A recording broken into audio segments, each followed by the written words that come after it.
Dogworks Radio is sponsored by Alaska Dogworks. Check out their website at alaskadogworks.com. You can support this podcast on patreon.com/First Paw Media. From First Paw Media, sponsored by First Paw Coffee Company, this is the Dog Driver Show. Visit our website at dogworksradio.com. Now here are your hosts, Robert Forto and Kourosh Partow.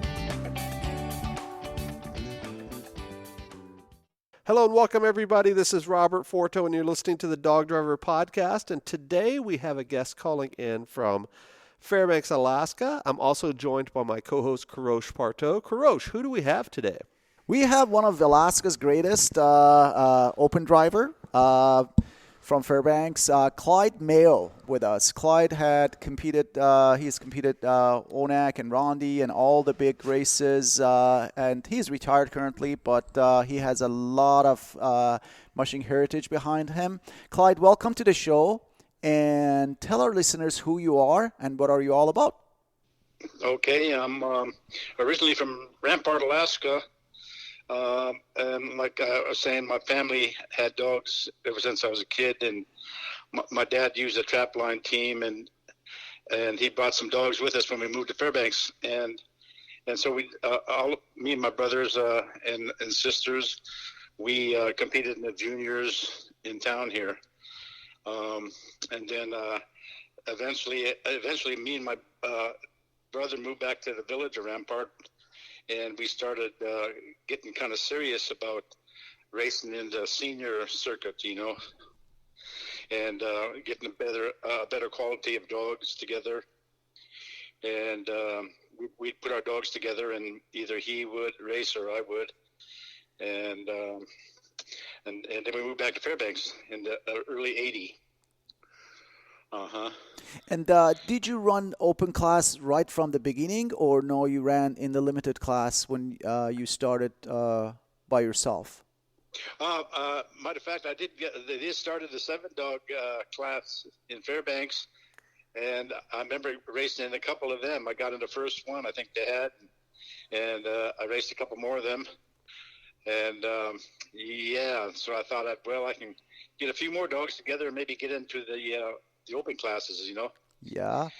And that eventually, but we did. We moved back to the village and raised more dogs and got a better breed together, and then we started competing in Fairbanks after we moved here. Clyde, was the trail the same, or was it was the Jeff Studer back then too, or no? It was a different trail in Fairbanks.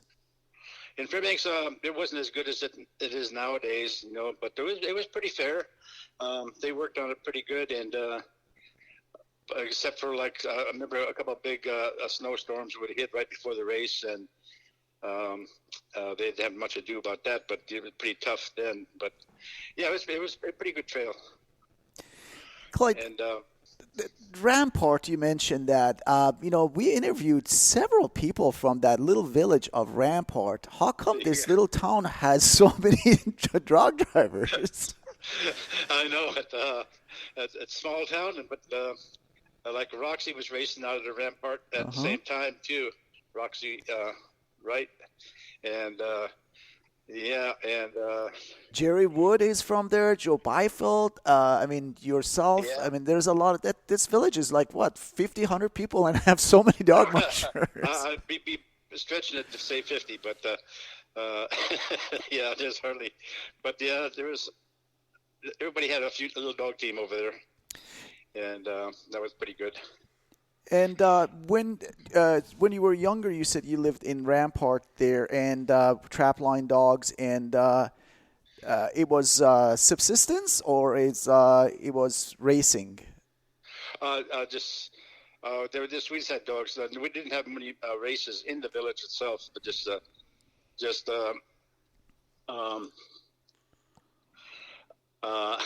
I'm busy here with the little granddaughter too.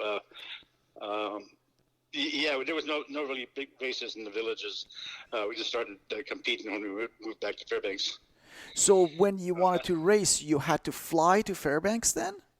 Well, no, the whole we were yeah, oh yeah, yeah. but we'd fly them on in, and then eventually we didn't do that very long. We moved back to town here, so we wouldn't have to commute like that, you know. Yeah, commute. That's kind of interesting word when you're putting them in the plane. A lot of our listeners, Clyde, are not mushers. They're just dog lovers. They're listening to this podcast around the world. Tell us, for example, how you organize to take your team from Rampart to Fairbanks. How would everything organize with the plane and all of that? Yeah, we have to charter one of the airlines, and we didn't have no cages, nothing to put them in. We just pile them in a little plane, and threw a sled in there too. We take like 14 dogs at a time, and dog sled, and our little gear with us, and coming to town, and we'd have a place to tie them up here and keep them and start racing. So you had a dog truck waiting for you at the Yes. at the airport? Yes, we had a dog truck at the airport. We had a dog truck all set up then and ready for us to use. And then, you know, we just stayed in town. We just moved back to Fairbanks and raced right out of Fairbanks. How many dogs you had when you started racing Open North American and Rendezvous? I always had kind of like a small kennel, you know. I just had maybe 25. I think towards the end, 25 total. That's with pups and old dogs, and you know. Mm-hmm. But then the main core of dogs that I raced was always kind of small, like 10, 12 dogs. I would always get a couple from my brothers, and hopefully get a 14 dog team together, you know. Mm-hmm. And yeah, it was a very small kennel, and I'd borrow dogs from guys like my brother John Greenway, Bill Taylor, Fred Mayo, and to put a little dog team together, you know. Yeah. But it became pretty competitive. You know, I was pretty competitive with a small team. Kind of like I was thinking, like you run small teams in the Yes. Open and do pretty good, you know. I wanted to ask you a question, Clyde. How important was this heritage and this culture in Alaska back in the 70s and 80s? Oh, the whole thing in everybody's mind was dog mushing, you know. It was like maybe watching a World Series almost, you know. All the native people really was behind it, would come to town to watch and pull for their favorite teams. But yeah, and talk about the dog races all the time. It was really popular back then. Like when we go to the Fur Rondy, you'd see how many people were on the streets back then, just 5, 6 deep along the lines there, all the way down the street. And it's kind of fading, of course, like that nowadays. But back then, it was really, I guess they were like superstars, the dog mushers. You know, you sent me a picture last night, which, like, I looked at it for like 10 minutes, Clyde. The fact that you had it saved and preserved in an album, like a picture of a family member of the results of Onac and Rendezvous, that is precious. You know, Yeah. it shows the respect that we had for our sports over the years, and people like yourself, your family, people you mentioned, the Taylors. You know, why do you think is changing? I think, well, you know, first of all, the village teams can't make it in. It's just too expensive for them to keep a team out there in the village, you know, with the freight on dog food and straw. And back then, we just cut our own straw in the woods, you know, and save it for the winter. And it's, you know, it was just, I think the expense got to be too much, and less teams were coming in, and yeah, I think that's the main thing. It was just they could not afford it, you know, to be competitive. The cost, do you think, then? Because I'm looking around myself here, Clyde. I remember seeing you at in one of the big races. I was a few years ago, and you're watching the teams, and I'm watching the teams. We have no one local almost anymore. At Rendezvous or Onac, a lot of teams are coming from out of state, out of the country, and we see seldom local teams anymore. I know it. Yeah, it's sad, kind of sad.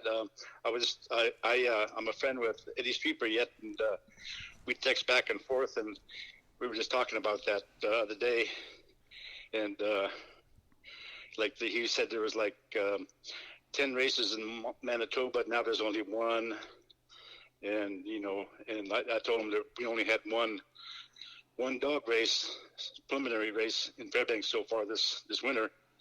And when I was racing, we'd start before Christmas, and we'd race every weekend. The preliminaries are in here, go to Montana Creek, and then 1st of January there'd be the dog races, championship dog races at the Tudor Tozer track. Mm-hmm. And it seemed like we raced every weekend all the way to the Fur Rendezvous. How many times did you do Rondy? I was in it 6 times. And what was the best position? The best position, I came in second to George Adela in 1982. And I think that was the picture the time that I sent you. Yep, you sure did. Tell me about that race, Clyde. The first day, I left 4th. I passed the 3 teams in front of me, and I was coming up the 4th Avenue, and this musher that I did have a head on the next day with was spread straight across 4th Avenue, and she was dragging behind it, and they were trying to get to my dogs as I was coming up the street. And back then, there was a lot of unprofessional teams in there, Mm-hmm. And my dog team had to go way off the side to get by it to finish the race. Well, I was 11 seconds behind George then the first day. Next day, I was give or take ahead of him at Tudor Road coming in, give or take a few seconds. And then teams are coming out yet, and I was coming back in. And I ran head on into this team, and the helicopter was right above me. And I spent a little over a minute because it almost knocked out one of my leaders. I had to kind of get some air back to his lungs, and I wasted about a minute there or more. And anyway, so that I kind of pretty much lost the race there. I know I could never make that kind of time up, It was kind of disheartening, but the team hung on, and we ended up finishing second overall. Roxy actually passed me that 3rd day. I knew she would because she had 12 strong dogs. I was down to 9, and but I wasn't going to let her leave me, And then I ended up passing her back on the street again. So that was pretty exciting. Yeah. Do you remember the name of those 9 dogs? Pretty much, yeah, I do. My main leader was a black dog called Shadow, and a little female that I bought from my brother called Jill was the 2 main leaders, and a 3rd leader was Zachary. And I had one of Bill Taylor's dogs in there, which was really a super dog. I wish that dog would lead, but it wasn't a leader. But, that was my main core. Just I think 9 dogs. All the races I got into, I had 9 pretty much super dogs, I thought. Yeah, that's to our listeners, actually, he is talking about 40 years ago what the composition of his dog team is, to tell all of us how important this is to all of us. And it was to all of us when we raced back then and today, actually. What about Onac, Clyde? How many times you've done that? I think I did that 5 times. 5 times. I'm gonna tell you, I started out, from the seven dog class when I was 17, and I was going to the university at the time and trying to train a team for the North American. I didn't have much much of a team, but I just wanted to get it. I enjoyed the sport so much, I thought maybe I'd get in for the heck of it. And I shouldn't have raced the 30-mile last day, but I did, and I ended up hauling a couple dogs and ended up coming in last. That's the first time I come in last, and the only time, I think. What was your best finish? What's that? What was your best finish? The best finish in the North American, I think, was I came in 5th one time and a couple of 6th places. And the reason for that, I think, was because after the Fur Rendezvous, like I said, I had a small core of dogs, and some of them were get injured in Anchorage, and they were unable to be in the team. So I would have to pick up extra dogs that weren't just quite up to what the good ones I had to drop out. But I would always lose some of my main dogs in the rendezvous, cut feet and stuff like that. Yeah. I'm. If you were sitting next to me, you could see I'm moving my head and agreeing with you. Having a small kennel, I'm in the same boat as you were 40 years ago. By the time you're done with rendezvous, you have nothing left, and you have to select almost. When was the last time you raced, Clyde? Last time I raced the big races with the North American was '86. And how difficult was it for you to just say goodbye to your racing career? It was kind of tough, but I kept the dogs but never raced a big race again. But I was keeping my hand in it a little bit. I had my kids in the juniors, and I would lend dogs out to other people. I was kind of breeding and selling dogs.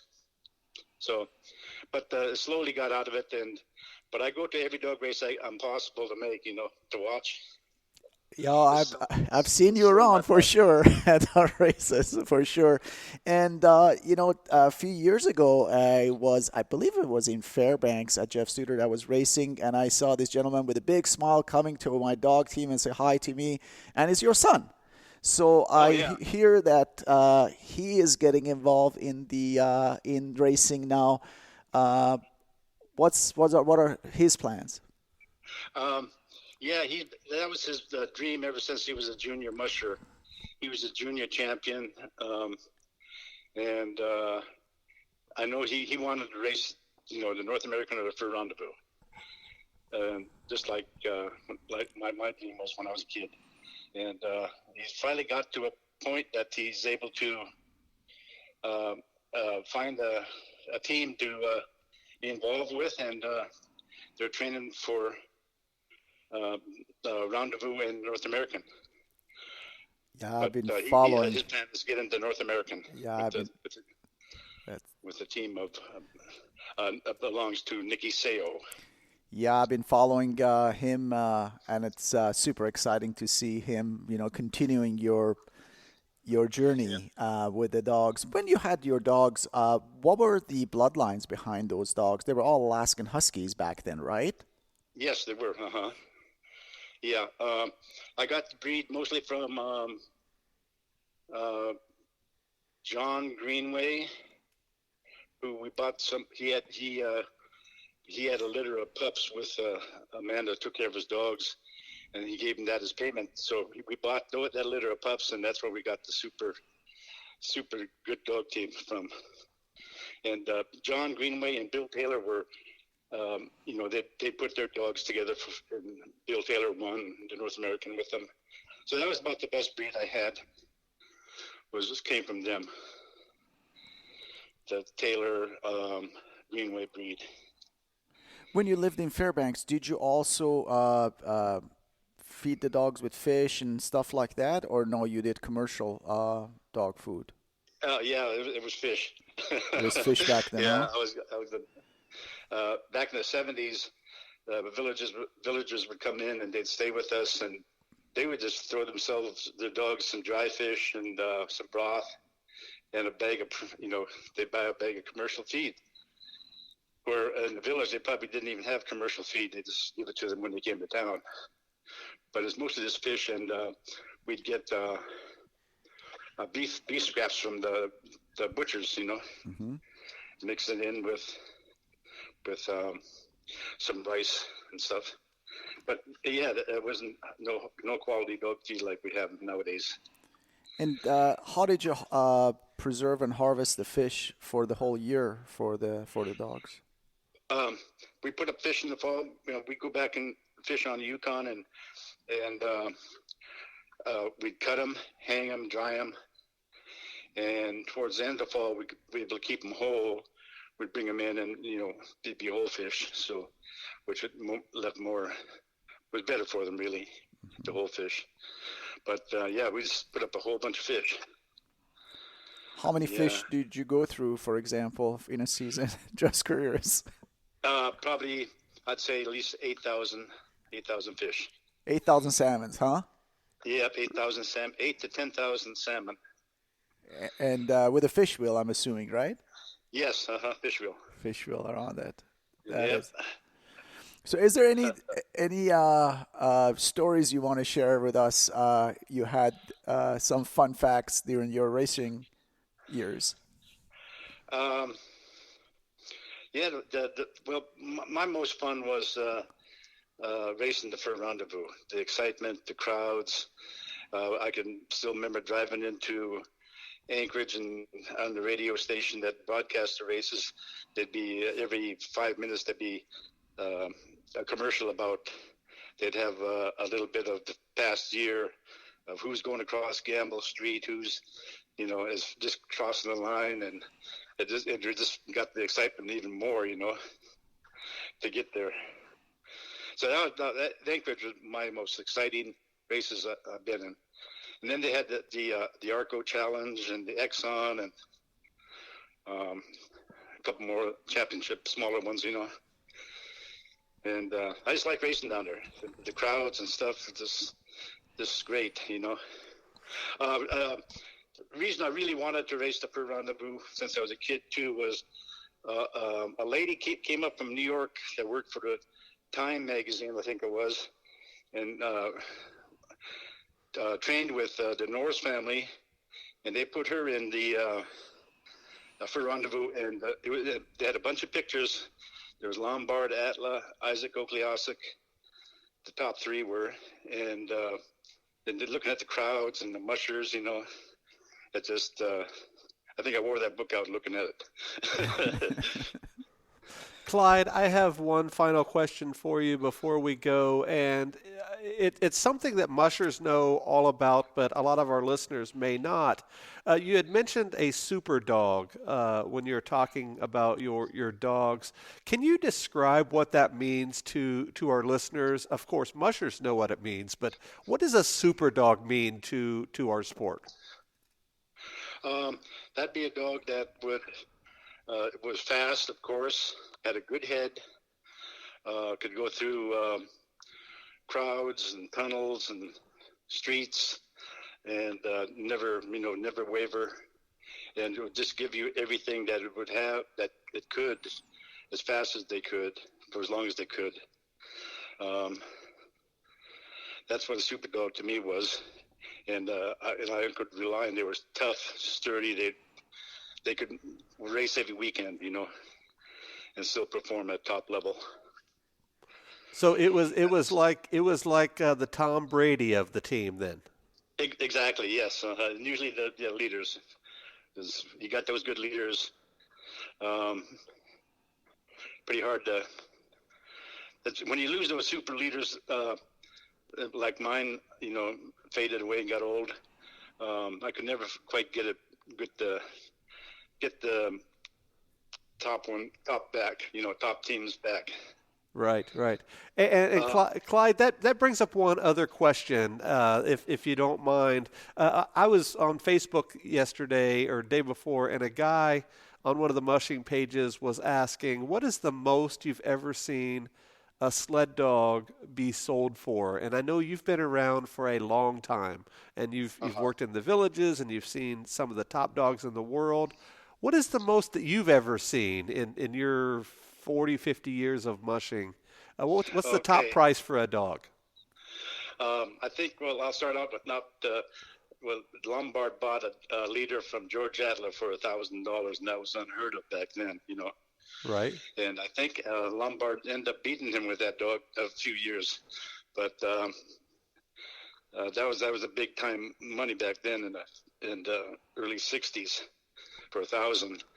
But that dog I mentioned, I call my super leader. His name is Shadow. Gareth Wright offered me $10,000 for it. Wow. I wouldn't sell it. Wow. Wow. Because if I got him, I wouldn't have a team, Right. For perspective, you said in the 60s, I think a brand new Mustang was going for like $3,000. So if you could buy a brand new Mustang car for $3,000 in the late 60s, $1,000 for a dog is a lot of money, isn't it? Yeah, it is, yeah. Wow. And I think how George could have sold that dog, because that was some dog, But I guess money was a lot of money to him. Right. That's all I have for you, Clyde. Anything else, KP?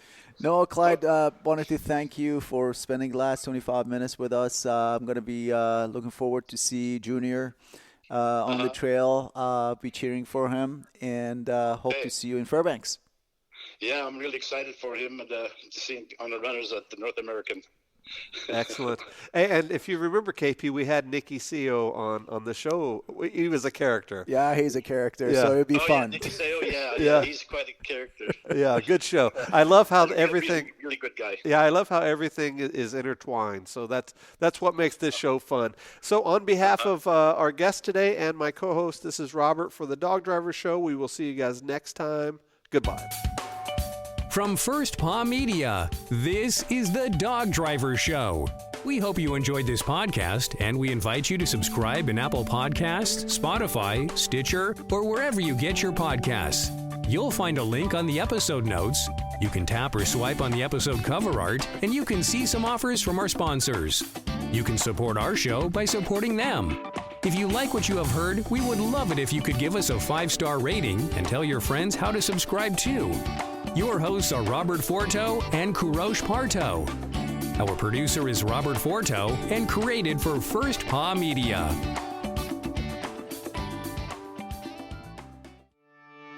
Did you know that Alaska Dog Works trains service dogs for those in need throughout North America? Each and every service dog that is trained through the Lead Dog Service Dog Program and Michelle Forto and her team has an individual training plan. We train for autistic, mobility, psychiatric, and PTSD for our soldiers for service work. If you know of someone that may need a service dog, please take a moment and check out Alaska Dog Works on social media and at alaskadogworks.com.